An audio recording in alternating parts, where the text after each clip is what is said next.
అందరికీ నమస్కారం. నా పేరు భార్గవ్. ఈరోజు కార్యక్రమంలో మనం చర్చించే అంశం పాకిస్తాన్ గురించి. మనందరికీ తెలుసు, ఈ పాకిస్తాన్ ముష్కరులు ఎవరైతే టెర్రరిస్టులు ఉన్నారో భారత భూభాగంలోకి చొచ్చుకొనొచ్చి అందరినీ కూడా, అంటే ఎవరైతే ఈ పెహల్గామ్ ఏరియాలో టూరిస్టులుగా వెళ్ళిన వాళ్ళని కాల్చి చంపడం జరిగింది. సుమారు 26 మందిని కాల్చి చంపారు. అందులో మన ఆంధ్రప్రదేశ్ సంబంధించిన వారు కూడా ఉన్నారు.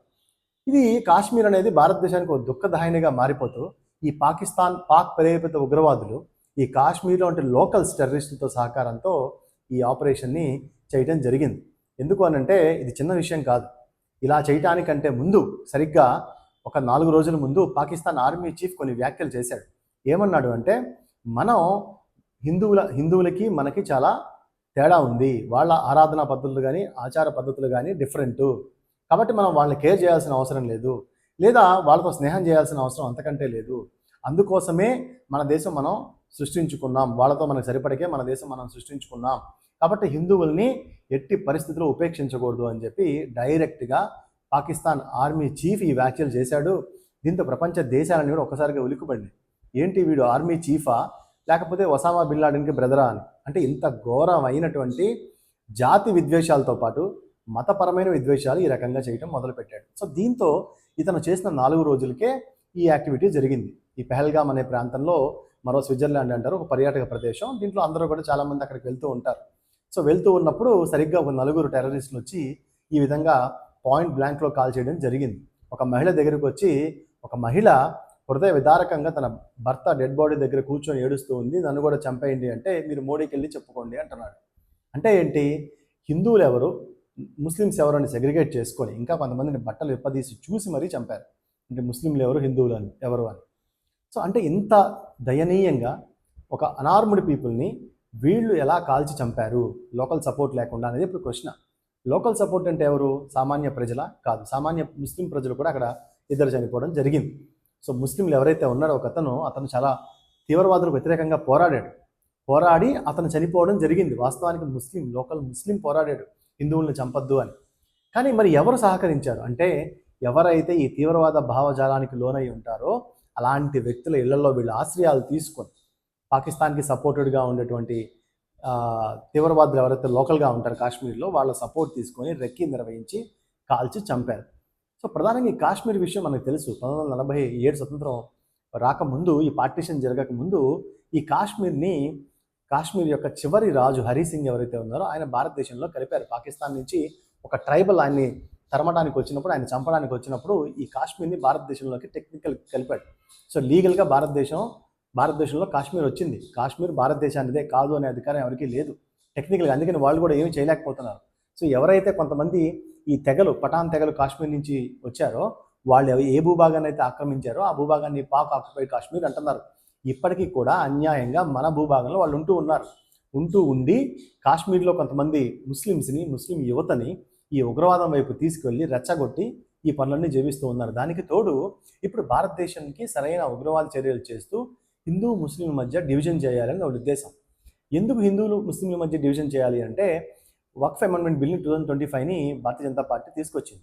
దాంట్లో ప్రధానంగా వక్ఫ్ బై యూజర్, అంటే ఎప్పటి నుంచో ఈ భూమి మీద ఉంటున్నాం, ఇది మాదే అని చెప్పి చాలా చోట్ల చాలా భూమిని, ఈ సుమారు 8 లక్షల ఎకరాల భూమిని ఈ వక్ఫ్ బోర్డు కిందకి తీసుకొచ్చారు. ఇది తప్పు, ఏదైనా కాగితాలు లేకుండా ఏమీ లేకుండా ఈ భూమి మీద ఉంటున్నావు, ఇది మాదే అని చెప్పడం తప్పు అని చెప్పి దీన్ని మార్చాలి అని చెప్పి భారతీయ జనతా పార్టీ కొత్త చట్టం చేసింది. దాంట్లో టైటిల్ ఉండాల్సిందే. ఈ భూమి మాది అని నిరూపించుకోవాలంటే మీకు టైటిల్ ఉండాలి, మీకు రికార్డు ఉండాలి, లేకపోతే ఈ భూమి మీది కాదు అని చెప్పింది. అదేవిధంగా కొంతమంది నాన్ ముస్లిమ్స్ని కూడా ఈ బోర్డులో చేర్చడం వల్ల కొంత ట్రాన్స్పరెన్సీ పెరుగుతుంది.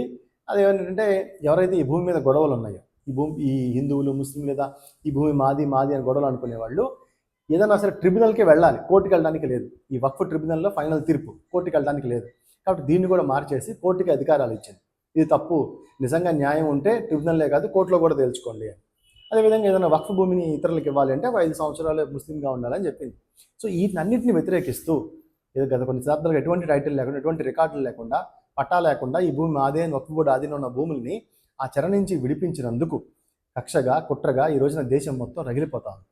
దేశం మొత్తం రగిలిపోవడం కాకుండా ఈ పాకిస్తాన్, టర్కీ, బంగ్లాదేశ్ వీళ్ళు కూడా ఏంటంటే ఒక మతపరమైన భావజాలంతో ఎలాగైనా సరే భారతదేశంలో గొడవలు పెట్టాలి, హిందువులు ముస్లింలు తన్నుకు చావాలి అనే ఉద్దేశంతో ఈ టెర్రర్ అటాక్ని చేయడం జరిగింది. వాళ్ళు కేవలం మతాన్ని ఎందుకు తీసుకొచ్చారు అంటే, ఇప్పుడు మతం పేరుతో అక్కడ కాల్చి చంపారు కాబట్టి ఇక్కడ కూడా భారతదేశంలో ముస్లింల ఇళ్ళ మీద దాడి చేయండి లేదా ముస్లింల మీద కొట్టండి అని ఇండైరెక్ట్గా వాళ్ళు ప్రొవోకేట్ చేసుకుంటారు. అది భారతదేశంలో హిందువులు ముస్లిం వచ్చే గొడవలు దారితీసేది. అప్పుడు మనం బెనిఫిట్ అవ్వచ్చు అని చెప్పి పాకిస్తాన్ చూసింది. అంటే ఏంటి, వాడి ఉద్దేశం అంతా కూడా హిందువులు ముస్లిం వచ్చి గొడవ పెట్టాలి.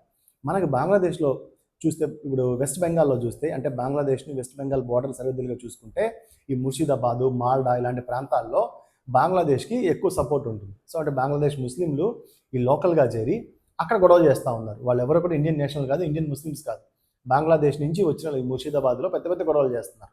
అంటే ఇటు పాకిస్తాన్ నుంచి గొడవలు చేస్తున్నారు, ఇటు బంగ్లాదేశ్ నుంచి వెస్ట్ బెంగాల్లోకి వచ్చి ఈ ముర్షిదాబాద్లో గొడవలు చేస్తూ ఉన్నారు. ఇంకా ఈ ఇంటర్నల్గా కూడా కొట్టుకు చావాలని చెప్పి ఇప్పుడు మతం పేరుతో కావాలని నలుగురు ఉగ్రవాదులను పంపించి పాకిస్తాన్ స్పాన్సర్డ్ ఏదైతే ఉందో లష్కర్-ఏ తయ్యబా, వీళ్ళు టెర్రరిస్ట్ని పంపించి మతం పేరుతో కావాలని సెగ్రిగేట్ చేసి చంపడం జరిగింది. సో దీంతో భారతదేశంలో అల్లర్లు చెలరేగుతాయని.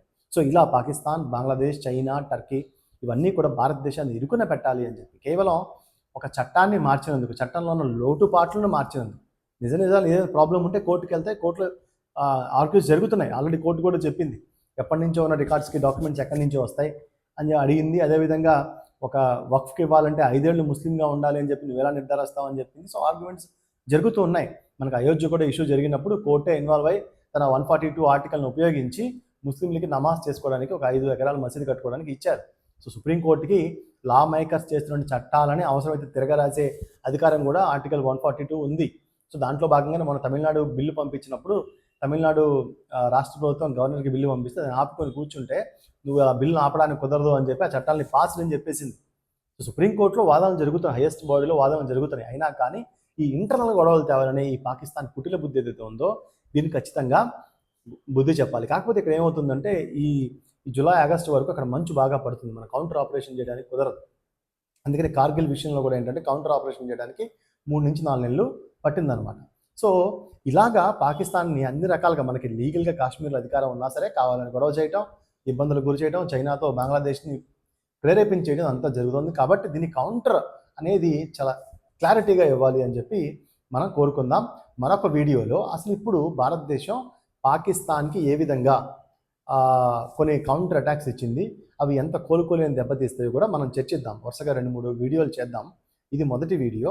సో ఇది ఈరోజు వీడియో, ఇంతటితో ముగిస్తున్నాను. మరొక మంచి వీడియోతో మళ్ళీ కలుసుకుందాం. అంతవరకు సెలవు, నమస్కారం.